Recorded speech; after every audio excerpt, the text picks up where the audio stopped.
En direct du Salon des maires et des collectivités locales avec... Alors on va faire un petit peu le tour de l'univers militaire, j'ai envie de dire, mais vous allez comprendre que au-delà de ça, il y a un vrai intérêt pour notre jeunesse et pour la citoyenneté aussi, puisque nous avons le plaisir de recevoir Josiane Mazot. Alors vous êtes civile dans l'armée ? Absolument, je suis personnel civil du ministère de la Défense depuis maintenant plus de 30 ans. Hein, donc... Et alors, quand vous vous êtes présenté tout à l'heure, vous m'avez dit, je suis là pour vendre la journée de défense et de citoyenneté. Alors j'ai trouvé ça marrant, mais on va vite comprendre pourquoi.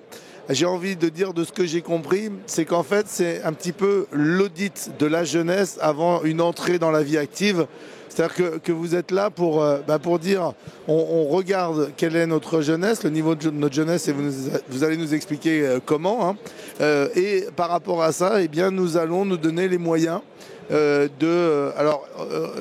réévaluer le niveau ou le rehausser, c'est peut-être un petit peu fort, mais en tout cas, de donner les moyens à ces jeunes d'avoir, non pas les armes, mais d'avoir les éléments qui vont leur permettre d'évoluer, de pouvoir entrer dans la vie active avec des moyens personnels qui vont être suffisants pour qu'ils puissent apprécier de vivre en France. Voilà un petit peu ce que j'ai compris. Je vous laisse maintenant, si vous voulez bien développer.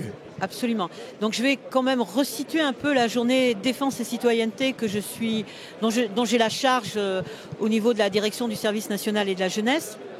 Donc c'est l'héritière et c'est de la loi de 97 qui avait suspendu d'abord le service militaire obligatoire qui n'est concerné que les jeunes garçons, et qui avait mis en place une journée d'appel et préparation à la défense pour l'ensemble des jeunes, filles et garçons, entre 17 et 25 ans.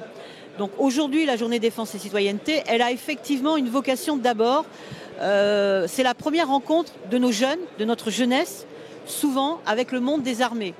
Donc on explique dans cette journée à quoi sert la défense, pourquoi une défense, et quels sont les métiers, les enjeux, surtout les métiers de la défense. Mais en même temps, on leur parle d'engagement citoyen et on leur parle de citoyenneté. Quand j'ai dit engagement citoyen, c'est qu'on leur explique qu'il existe des formes d'engagement comme le service civique et qu'il existe également des formes d'engagement personnel, puisqu'on leur parle de dons d'organes, de dons de sang, etc. On a aussi, on fait passer pour l'éducation nationale quelque chose qui est très important, puisque ça permet d'avoir une photographie d'une classe d'âge, donc entre 780 000 et 800 000 jeunes par an, métropolitains et ultramarins, donc c'est un vrai enjeu.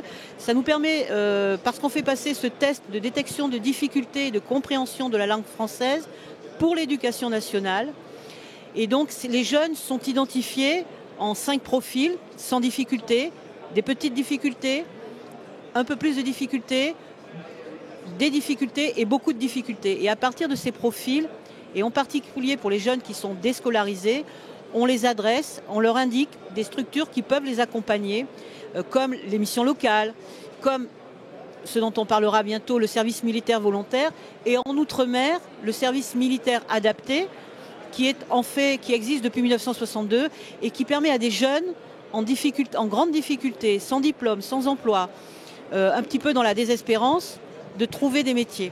Voilà.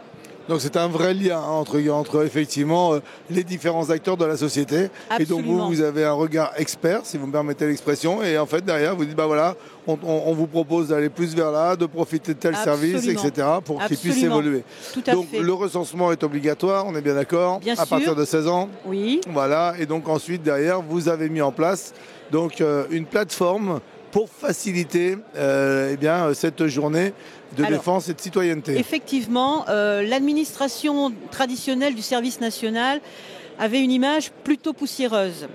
Et donc là, résolument, on s'est orienté et on s'est inscrit dans la démarche de modernisation de l'action publique et de la numérisation de l'État qui, à l'heure actuelle, est poussée par le président de la République et le Premier ministre. Et donc, nous ouvrons une plateforme qui s'appelle magidc.fr, qui va permettre aux jeunes d'être acteurs de sa journée, mais qui va permettre également aux mairies, sans lesquelles nous ne pouvons rien, puisque si on n'a pas les jeunes issus du recensement, nous, on ne peut rien faire parce qu'on ne les connaît pas.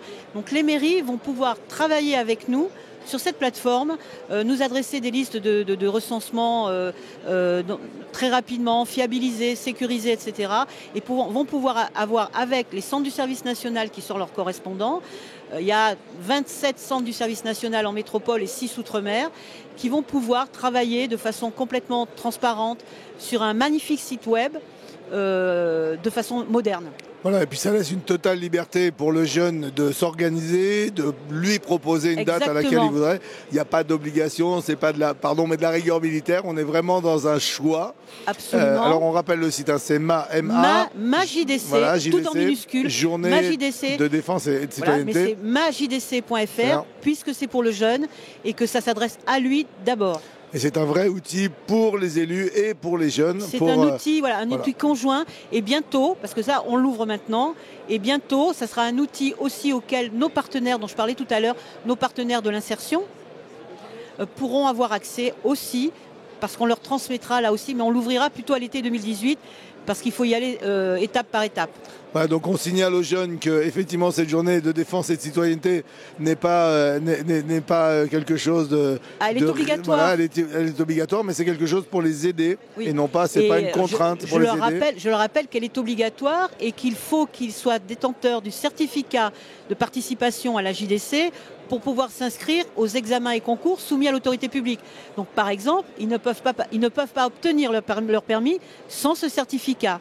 Et ce certificat, quand ils auront un espace personnel dans majdc.fr, eh bien ils pourront le télécharger autant de fois qu'ils le souhaitent et donc ils n'auront pas la peur de le perdre. Donc, chers amis élus, bien écoutez, à travers cette plateforme, bien surtout vous allez pouvoir informer les jeunes et les accompagner dans leur évolution et surtout leur permettre de rentrer dans la vie active avec de vrais moyens, avec de vraies compétences.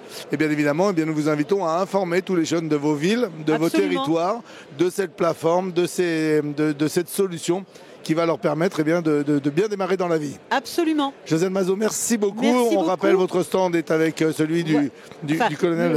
Le stand s'appelle majdc.fr, dans lequel effectivement sont adossés le service militaire volontaire et la sous-direction des politiques. On rappelle son emplacement ? Il est hall 2-1, E35. Voilà, écoutez, Josiane Mazot, merci beaucoup. Merci beaucoup. Et merci pour cette belle initiative qui est cette plateforme, ce site internet majdc.fr. On se retrouve dans quelques minutes avec le lieutenant-colonel Dugast et nous allons évoquer le service militaire volontaire. Voilà. À tout de suite. Merci.